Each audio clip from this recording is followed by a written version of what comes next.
Tennessee Titans head coach Brian Callahan is not on the hot seat, but he will be soon. I'll explain on today's edition of Locked On Titans.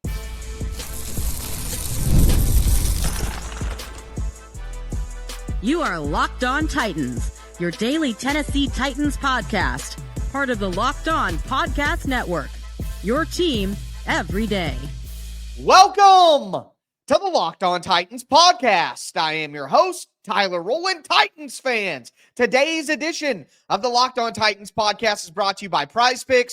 Go to prizepicks.com/LockedOnNFL. Use the code LockedOnNFL, all lowercase, to win $50 instantly when you play $5. On today's show, I'm going to talk about why Brian Callahan is not on the hot seat right now, but he certainly will be next season. Also going to answer the question, should the Tennessee Titans miss Mike Vrabel right now? And I'll give you an update on how the Titans tank is cruising along. Before we dive into it, I want to thank you for making the Locked On Titans podcast your first to listen each and every day. Remember, Monday through Friday, Tennessee Titans content all year round, always for free. You're not going to beat that anywhere else. Remember, I know that we all are disappointed by the season, but I'm always here with you to talk it out. Want to give a shout out to my everydayers out there. Tuning in Monday through Friday. If you aren't an everydayer, you need to be one. But with that being said, Brian Callahan on the hot seat? My answer is a resounding no. Brian Callahan is not on the hot seat right now. And after every single loss, we have to do the same exact thing with the overreactions and all the emotion. And look, when I watch the football games on Sunday, I get emotional about it too. I fire off my fair share of stupid tweets. That's why when people ask me, Tyler, will you ever do a live show where you're live during the game? My answer is always no, because I say some crazy things during the heat of the battle. And I think that's just part of being a fan. But the immediate overreaction of Brian Callahan has to be fired. Rand Carthon has to be fired. Everybody's got to go. Clean house. But it's just, to me, it's all too soon. And it's too over the top, in my opinion. We can have logical conversations about Brian Callahan's viability going forward, but to think that Brian Callahan is going to be fired this year or fired this offseason, I just think that that's relatively insane at the end of the day, and it lacks foresight, and it lacks hindsight as well, because we all had an idea in our mind of what the Titans were trying to do this past offseason and how they were trying to set things up for the future, with the understanding that this may not be the best season. I didn't have the Titans making the playoffs this year. I didn't have the Titans as a contender this year. Now, I expected them to be better than they are. I'd certainly admit that. But at the end of the day, we knew that this would be somewhat of a transition season for the Titans with a ton of new pieces. So with that in mind, think about what the ownership's idea was supposed to be. I'm sure that these conversations about where the team is at, where the roster is at, what needs to happen going forward, I'm sure that the owner was privy to all of those conversations as well. So we all have to have a reasonable amount of patience here as to what's going on. And I think that, again, not only would it be a bad idea to fire Brian Callahan after one season, just from a football standpoint of now you got a new system and it's another offensive coach for Will Levis, and now you're changing things up after just 1 year and all of the things that come with that. But also from an organizational standpoint, how would the Titans be viewed as an organization to potential coaches if they just did Brian Callahan like that? You have to consider what the ramifications would be for the organization standing amongst good candidates. Look at Carolina right now. Think about the Carolina Panthers. Does any good coaching candidate want to go there? No, they do not. You do not want to seem all of the things that people said about Miss Amy after she fired Mike Vrabel. She's emotional. She's reactionary, all that after having Mike Vrabel for 6 seasons. I don't think that's a reactionary move whatsoever. It's not, that would actually, firing Brian Callahan right now or after the year would actually confirm those things. Like, oh yeah, she actually is like that. You know what I mean? So I just think it would be a terrible look for the organization, along with a football mistake to fire Brian Callahan right now. But with all that being said, it is my opinion that Brian Callahan will be on the hot seat immediately starting next season. It's one thing to be a rookie head coach. It's one thing to be new. All of that. You get your honeymoon period. Absolutely. But if this team makes similar mistakes to what they made this year, next year, then the conversation becomes realistic, in my opinion. And I think that Brian Callahan could be one of the top coaches in the odds on FanDuel for first coach fired next season. It's not going to happen this season. It's not going to happen this all season, and it shouldn't. But if he comes out next year, right now the Titans lead the league in penalties per game. There have been at least 3 games where coaching was the primary reason that the Titans lost, not their roster. I would say the Colts game, I would say the Packers game, and then this Jaguars game right here. They are coaching losses at the end of the day. Maybe you could add in the Commanders' loss as well. I think that's viable. Now, the Packers are a really good football team, but they had Malik Willison. So, 3 or 4 losses are on the coaching staff primarily. Keeping Colt Anderson employed and hiring him in the first place and letting him go out and talk to media, that is embarrassing. And just the preparedness of the football team mentally, and then some of the game plans that the Titans have employed, like trying to run the ball down the Jacksonville Jaguars' throat when they're one of the worst pass defenses in the NFL. All of those factors to me are issues with the coaching. And it's fair to wonder whether Brian Callahan is just an offensive coordinator and not an actual head coach. Can he lead men? Can he put together a sound game plan? Can he manage the game properly? Those are things I'm worried about. But again, you don't fire a guy after his rookie season with those issues when he's a 39-year-old guy who's never even called plays at the NFL level before. That would be a mistake. And the final thing I want to leave you with here is my guy Will Lomas, at JLomas72 on Twitter, one of my favorite content creators out there. He had a good tweet. And he said, "No one gets frustrated with the Titans more than I do. But you can't burn everything down now. You hired a first-time coach who is also calling plays and put him in charge of a team that had won 6 of their last 24 games. There have been close games the first month of the season, some bright spots, Houston, New England, Minnesota, Miami, and low points too. It takes time." And he adequately points out, go look at the early years of Dan Campbell's Lions and Kyle Shanahan's 49ers. Now, like with the Josh Allen comparisons for every quarterback out there who's not good his first 2 years, Dan Campbell and Kyle Shanahan, it's not like you can point to them and say, hey, every bad coach is going to turn into a good coach because of those guys. But it does remind us that we need to have a little bit of patience. And that's why, no, Brian Callahan is not on the hot seat right now. But he certainly will be next year. And it makes certain Titans fans wonder, what would the Titans be if they still had Mike Vrabel as coach? And I'm going to answer that question right now. Before I get into it, though, do want to tell you guys about IceShaker. Look at this beautiful cup if you're watching on YouTube. If you're not, don't worry. I'll explain it to you. IceShaker is the perfect holiday gift. And I know if you're like me, your holiday shopping list is probably far from complete. Well, if that's the case, then IceShaker is the perfect gift for the passionate sports fans in your life.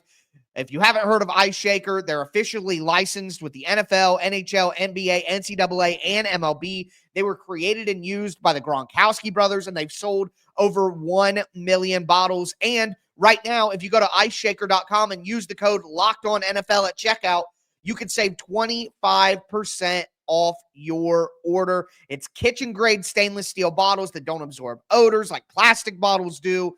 There's a patented twist agitator that breaks down powders if you're using protein rather than having that metal ball inside your cup. It's third-party tested, super customizable. Order your team branded bottles today at IceShaker.com. Use the code LOCKEDONNFL for 25% off your order. IceShakers, show your support for your teams with the best branded workout bottles on the market.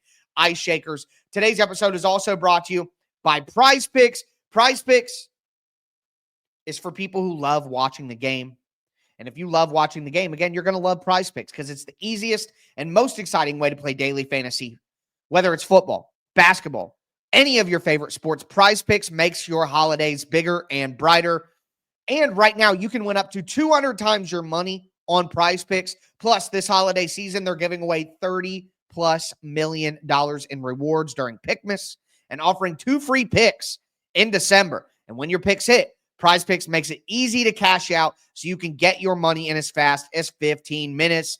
This week, you could look at Travis Kelce going more than 70 receiving yards, Lamar Jackson to throw more than 250 yards. All you do is pick more or less on at least 2 to 6 players. Download the Prize Picks app today. Use the code LOCKEDONNFL to get $50 instantly after your first $5 lineup. That's right, $50 instantly when you play just $5. It's Prize Picks. Run your game.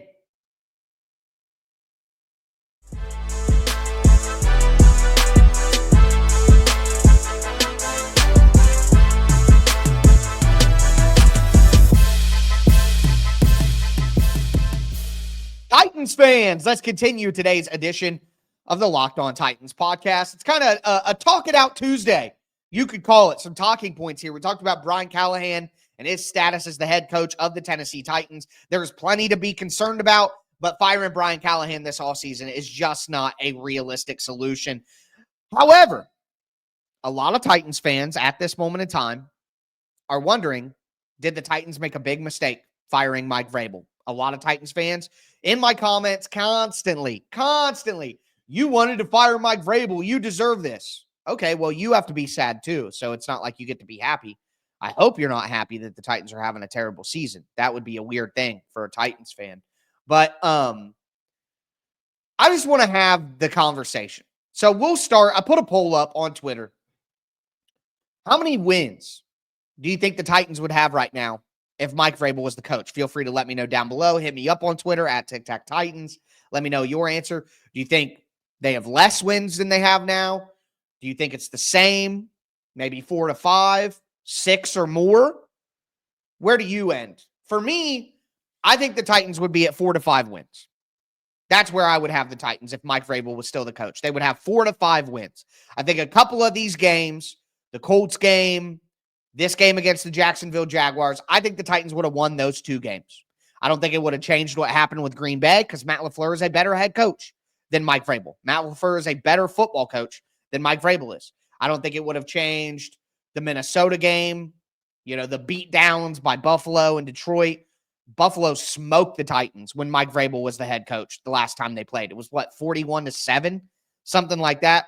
I think what happens is, so I'll say, 2 wins is what I would say if Mike Vrabel was the coach, and they'd be 5-8 right now. That's not going to get you into the playoffs in the AFC. Look at the AFC wild card with Denver and with Baltimore and with the Chargers. 5-8, the Titans wouldn't be doing anything particularly fun. You would just have experienced 2 more better Sundays. That's really what it comes down to. And that kind of leads me into my overall point. No, I don't miss Mike Vrabel. No, I don't feel remorse over wanting the Titans to fire Mike Vrabel. Better than this is still not the end game. Having 2 more wins this year is not the end game. That doesn't make things better. The reason Mike Vrabel was fired is because he would have not taken the Titans with this young roster to anywhere better than where they currently are at. 2 more wins and what? A worse draft pick? They still wouldn't make the playoffs. They still wouldn't be contenders with this roster. So Mike Vrabel in year 7 as a head coach, his 7th year as a head coach, would be a better head coach than Brian Callahan in his first year as a head coach. That's clear. And all last season, if you're honest, I said the entire time Mike Vrabel is a good coach. He is not the right coach. And maybe Brian Callahan isn't the right coach either. Maybe that's what we find out. And next year at this time, we all look around and say, man, they didn't get it right with Brian Callahan. But it was still time to move on from Mike Vrabel. Let me remind you, as the tweet that we just read from my guy Will Lomas, 6-24. Or 6 games in the last 24. 6-18 in the last 24 games for Mike Vrabel. This excellent, all-knowing, incredible head coach that everybody is pining for again. 6-18 in his last 24. 7-10 season. 6-11 season. The last 2 years. Not only that, the Titans were near the top of the league in penalties last year. They were top 2 in the NFL in pre-snap penalties. So it's the same problem that Brian Callahan has right now. Mike Vrabel had last year with the pre-snap penalties. The special teams for the Titans last year were terrible too. Is it as bad as this year? No, but it was terrible then. And remember how you felt. If I could just put everybody in a time machine and remember how you felt watching Ryan Stonehouse get blasted 2 times in a row and snap his leg in half.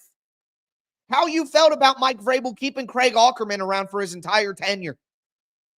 You were freaking out. You were all freaking out about it, just like you are right now. It's not that different.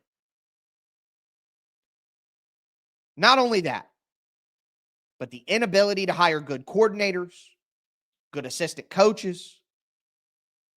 Like, we're doing this thing now because things are going bad with Brian Callahan. We're doing this thing where we recolor everything with Mike Vrabel. Like Mike Vrabel was John Madden. He's not. It's the same thing I said when they fired him. They didn't just fire John Madden. Mike Vrabel had a huge list of problems. And again, if Mike Vrabel was coaching this team, how many more wins do they have? Not enough to make a difference between making the playoffs and not making the playoffs. It's not like the Titans have a playoff contending roster that if you had Mike Vrabel coaching the team, they would all of a sudden be great and have a winning record. We're talking about the difference in a couple of wins. Mike Vrabel is a good head coach. He's not great. And the Titans were right to move on from him. Did they get it right with Brian Callahan? Who knows? Maybe not. But it was still the right move to move on from Mike Vrabel. So yes, Mike Vrabel in year 7 would be a better coach than Brian Callahan in year 1. You got me. Duh. It's Mike Vrabel in his 7th year. But the whole idea of what the Titans are doing with moving to Brian Callahan is for the future. You are making an investment in the future of the franchise, that we are going to establish a culture, that we are going to have a head coach and a general manager who want to be partners and work together. We are going to change the way that the coaching staff and the scouting staff and the front office approach football from a more data-based stance. A lot of things are changing here. A lot of things are changing. So just keep in mind here, first-time head coach, tons of change on the roster, new approach from the entire organization. There were always going to be bumps in the road. It was always going to be, darker before it got lighter for the Titans. So does all this mean that Brian Callahan will be a good coach and work out? No, it doesn't. But the people acting like Mike Vrabel would fundamentally change what this team is, I'm sorry, you've lost the plot, in my opinion. And you've completely forgotten what made everybody, all the people who are pissed off in my comments all the time now about Brian Callahan, you were the same people mad about Mike Vrabel last year. It's just the same stuff. So do I miss Mike Vrabel? No. No, I do not. And I thought he was going to get a job right away because he's such a great coach. Didn't happen either. And the Cleveland Browns, how are they doing with his incredible wisdom? So I'm just sick of seeing the Mike Vrabel stuff. That's all that it comes down to. But let's talk about where the Titans are at in their tank job right now, because they're not quite as high up on the pick list as you would hope. Today's episode is brought to you by FanDuel. Look, get ready to tackle the final month of the NFL season with FanDuel, America's #1 sportsbook, because right now, new customers can bet $5 and get $150 in bonus bets if you win. That's right. Bet $5 and get $150 in bonus bets if you win. The FanDuel Sportsbook app gives you everything you need to place live bets on the NFL all in one place. So when you get a hunch in the middle of a game, you can check out the latest stats, you can view live play-by-play, and so much more on the same exact page where you place your bets. Just visit FanDuel.com to join today. Again, you'll get started with $150 in bonus bets if you win your first $5 bet. That's FanDuel.com. Never waste a hunch and make every moment more with FanDuel, an official sportsbook partner of the NFL.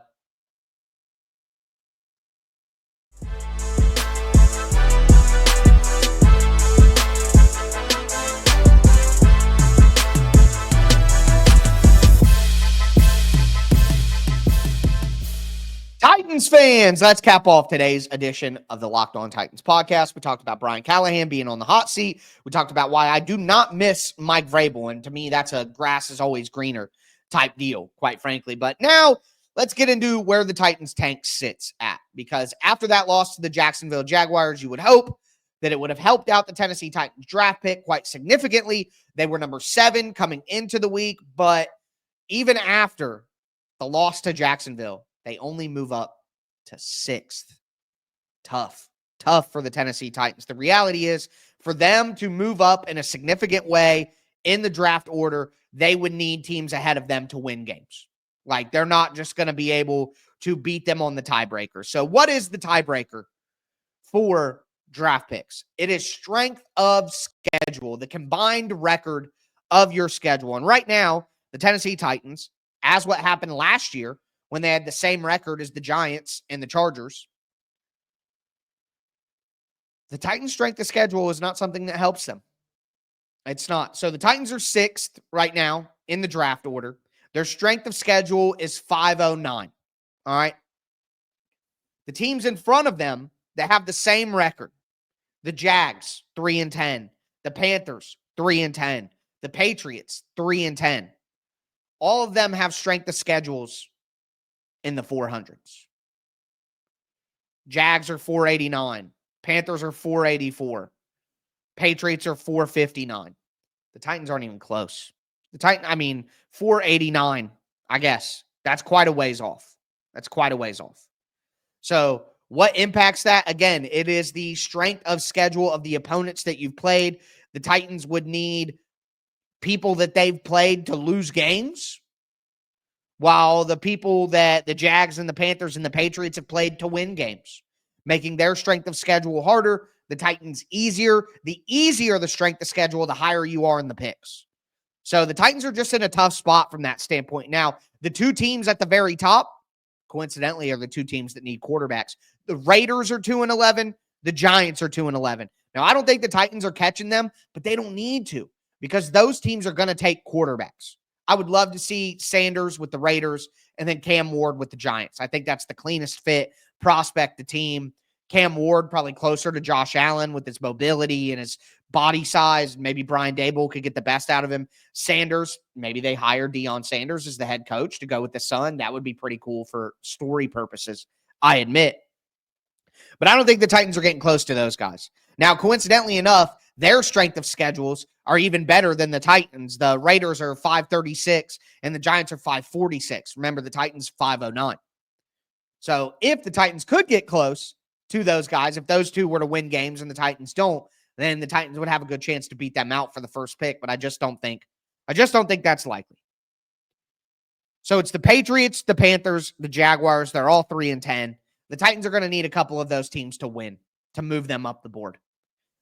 My number one prospect in this draft that I want is Abdul Carter, the edge rusher out of Penn State. That is my number one pick for the Titans. I have cooled a little bit on the wide receivers. As we get closer to draft time, I get more information and see more clips and all of that stuff. I don't do a lot of college scouting during the season. I'm too focused on the NFL football at hand with covering the NFL for Locked On.